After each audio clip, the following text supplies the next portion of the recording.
our reading for the epistle reading this morning. Yes, our children are dismissed for children's ministry. As you're opening your Bibles up to that particular text and kind of holding on to that, I'll tell you a quick little story about a pastor and his worship leader. They were both avid baseball fans. They loved baseball more than life itself, it seemed like. They didn't just live it, man. They breathed it. They ate it. They were all about it. And they were good friends, too, and they had built a good relationship. And so when they weren't about doing the church duties, they were attending a ball game. It might be a little league game. It might be a minor league game. Or they might be going to a major league game. Or they were watching it on TV. Or they were coaching. Or they were always involved in baseball. They just loved it that much. Well, one day, one of them used about the idea that whether or not baseball would actually be in heaven. And the conversation continued to go on. And everything seems, they thought everything is perfect in heaven. And everything is going to be exactly the most glorious that you can imagine in heaven. So obviously they have to have baseball in heaven. So they finally made a pact that whichever one got to heaven first, the other one would try to contact the other and let him know whether or not there actually was baseball in heaven. Well, it turned out that the preacher died, and he died first. And a week later, he appeared to the worship leader in a dream. And he says, I have some good news and I have some bad news. The good news is there is indeed baseball in heaven. The bad news is you're scheduled to pitch this Saturday.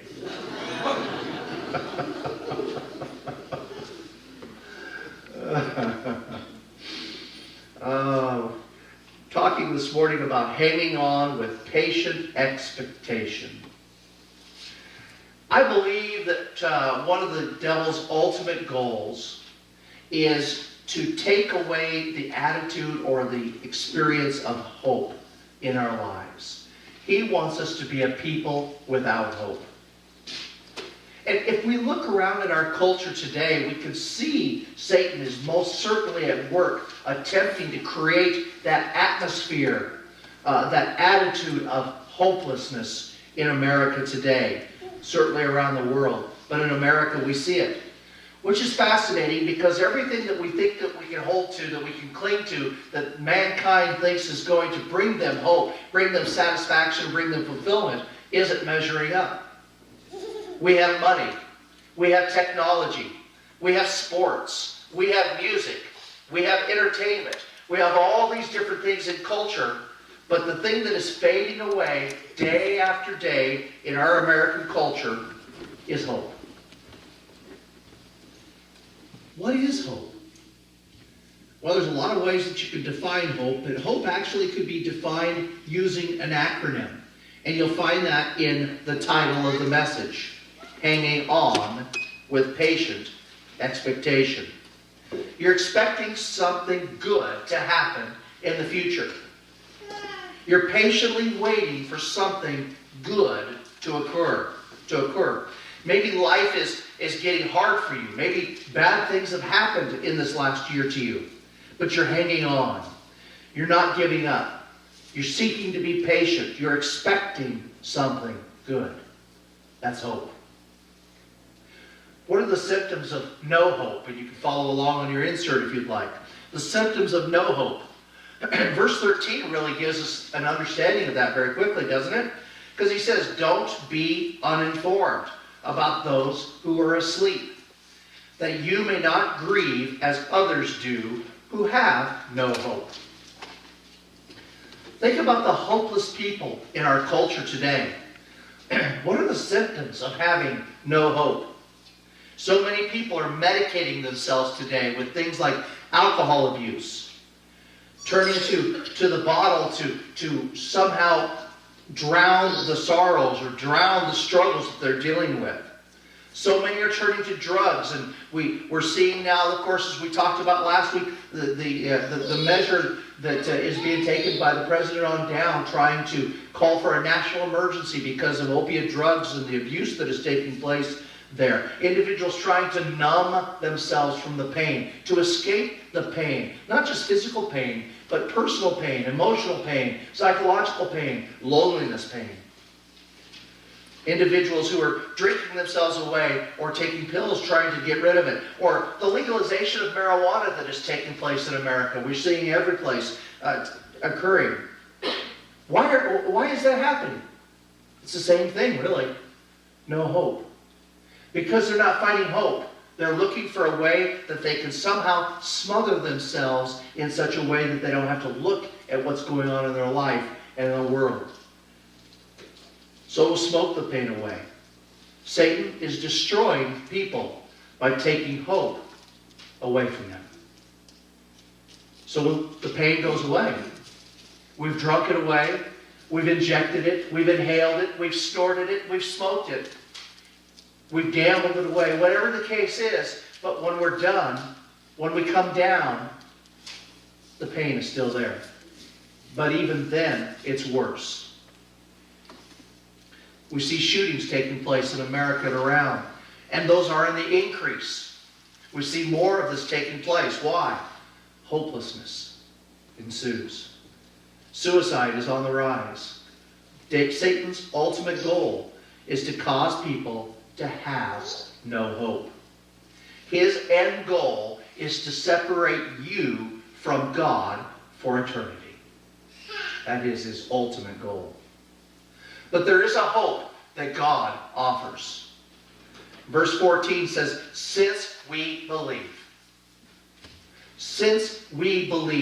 that Jesus died and rose again, even so, through Jesus, God will bring with him those who have fallen asleep. Do you have hope?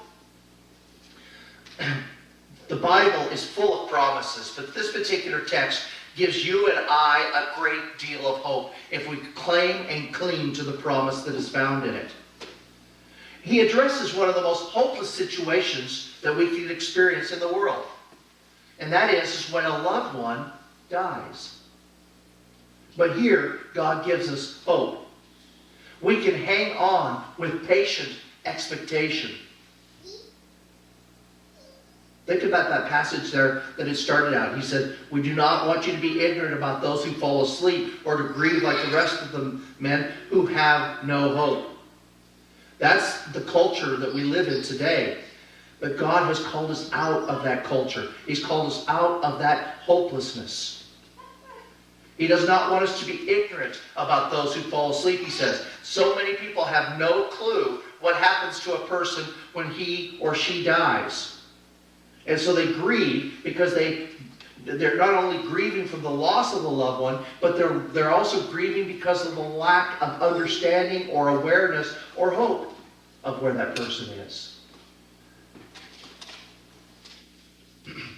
You see how the verse describes that? Hopelessness exists with the ignorance, with the unawareness. Last Sunday morning, a worship service, very, very similar to this in Sutherland, Texas. 26 people out of a congregation of 50 lost their lives. Another 20 were wounded, some of them gravely. Maybe 2, maybe 3 escaped without a wound. At least physical. How many families were devastated in ways we cannot even begin to imagine? The hopelessness, the struggle. Those are individuals who this last week in meeting with the pastor made a decision that they would never open the doors of that church again. They couldn't bear to go back in there. There is an attitude of hopelessness, and yet they are not letting that stop them, because testimony after testimony after testimony from them is coming back to the promise that God has given them. One family, a family of 8, lost all in one time in that shooting. One of the individual's best friends says, but they are together in heaven today. There is a hope that takes away the sting of death when we know that. A friend of mine who I went to college with, graduated with, Roger Peck, pastored a church, several churches, was involved in denominational leadership over a number of years. Last Sunday, received a phone call that his 34-year-old son had been killed instantly in a head-on collision down southeast or southwest of St. Louis. Young man, military, who was actively involved in a ministry that was a faith-based ministry reaching out to military soldiers, and they were building something to help the guys with PTSD and just working on several things he was just really excited about. It was just getting off the ground. Snuffed out. Roger described in his letter to me, or his note to me, about the paralysis, the numbness that was going on in his life at that moment. He just didn't know which way to turn or how to respond. The agony that takes place there. We can't ignore the fact that they go through the agony. We can't ignore the fact that they go through that pain. But there is hope found in knowing that those individuals that knew Christ are in eternity with Him. Imagine if it was somebody that you cared about. And some of us, many of us, have experienced that in one form or another. Where they've passed away. They've gone. You're in shock, even when you know it's coming. It just brings the world to a standstill, turns it upside down. How do you deal with that? How do you have hope? The hope can only be found through Christ, and it can be declared to us in the Word of God. And God's Scriptures gives us some real insight into eternity. So I want to take a moment just to kind of translate from preaching to teaching just a little bit so that we have some understanding about what takes place. Because it can get a little bit confusing for some. Our text talks about those who have fallen asleep, later being resurrected in the last day. So are they really with God if it says that they are asleep, or are they what's that look like? Well, let's try to take that apart just a little bit so we have an understanding of that. There is a teaching that is out there which is called soul sleeping, that indicates or suggests that individuals who have passed away have no sense of consciousness or awareness that their soul and their bodies are asleep until the resurrection. But the Scriptures really speak against that. The Scriptures actually are contradictory to that very thinking. And I want us to understand that and grasp that this morning. The Old Testament hints to the issue of the resurrection. The New Testament gives us some greater clarity, but prior to Jesus' death and resurrection and ascension, it's important for us to understand that both the righteous and the unrighteous both dwelt in Hades. They were not in heaven. The only exception for anyone that ever entered into heaven prior to the resurrection of Christ would perhaps be Enoch and Elijah, for they never died. They were translated. But everyone else was in prison. The word Hades, or the Greek or the Hebrew word Sheol, actually means imprisoned. That they were in a pit. And the Scriptures give us an illusion, or understand, illusion's a bad word, give us an understanding or a picture of what that was like. The Scriptures show us that there was what, for lack of a better word, two compartments of that, if I could call it that. There was one that was called the place of torment. Jesus also referred to it as Gehenna. Now, where am I getting that from?